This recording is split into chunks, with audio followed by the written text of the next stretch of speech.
मैले कपड़े inspirational story in Hindi. अगर कोई हमें बिना किसी मतलब भला बुरा कहे तो हमें क्रोधित नहीं होना चाहिए। ये कहानी मैले कपड़े उसी के बारे में है। आइए जानते हैं।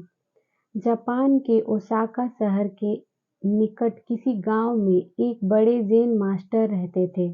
उनका नाम जोको सुजुकी था और वे अपने ज्ञान और आध्यात्मिक उपदेश के लिए पूरे देश में प्रसिद्ध थे। लोग उनके पास अपनी दुखों और समस्याओं का समाधान ढूंढने दरबार में आते थे। जोको सुजुकी को ज़ेन मास्टर के रूप में जाना जाता था। वे न केवल एक दिग्गज ज्ञानी थे, बल्कि एक महान संवादक भी थे।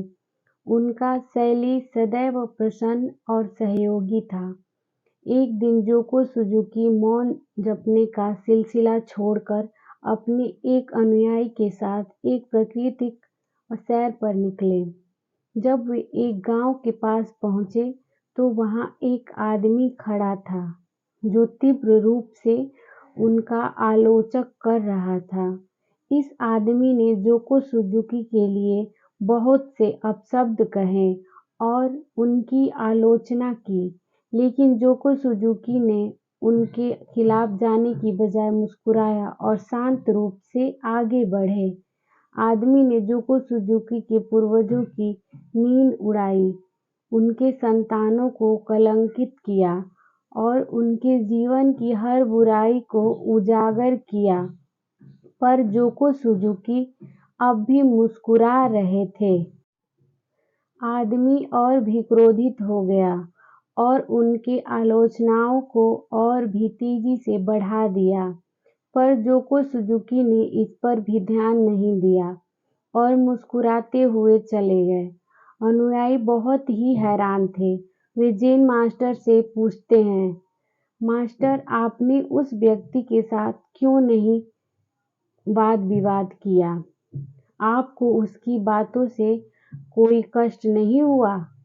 जोको सुजुकी कुछ नहीं बोले और उन्होंने अपने हाथ में एक मैले कपड़े को लिया और उसे अपने अनुयायी के सामने दिखाया और बोले, लो, अपने कपड़े उतारकर इन्हें धारण कर लो। कपड़े में अजीब और असहज दुर्गंध आ रही थी। अनुयायी ने उनके हाथ में लेते ही उन्हें दूर फेंक दिया। जोको सुजुकी ने कहा, क्या हुआ? क्या तुम इन कपड़ों को नहीं ग्रहण कर सकते? ठीक है, वैसे ही मैं भी उस व्यक्ति द्वारा फेंके गए अपशब्दों को नहीं ग्रहण करता।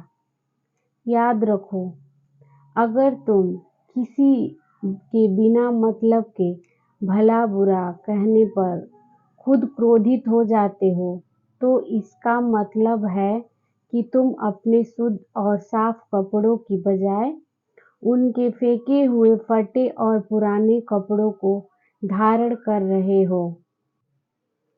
यह घटना जोको सुजुकी की सीख और संवाद कला को दर्शाती है। उन्होंने दिखाया कि हमें अन्यों के अपमान पर राग नहीं करना चाहिए और हमें अपनी शांति और सकारात्मकता को बरकरार रखना चाहिए। वे नकारात्मकता को पाने के बजाय सीखने का एक मौका मानते थे। इससे हमें यह सीखने को मिलता है कि अगर हम किसी के बिना मतलब के भला बुरा कहने पर स्वयं भी क्रोधित हो जाते हैं, कि हम अपने शुद्ध और साफ वस्त्रों की बजाय उसके फेंके हुए फटे और पुराने कपड़ों को धारण कर लेते हैं।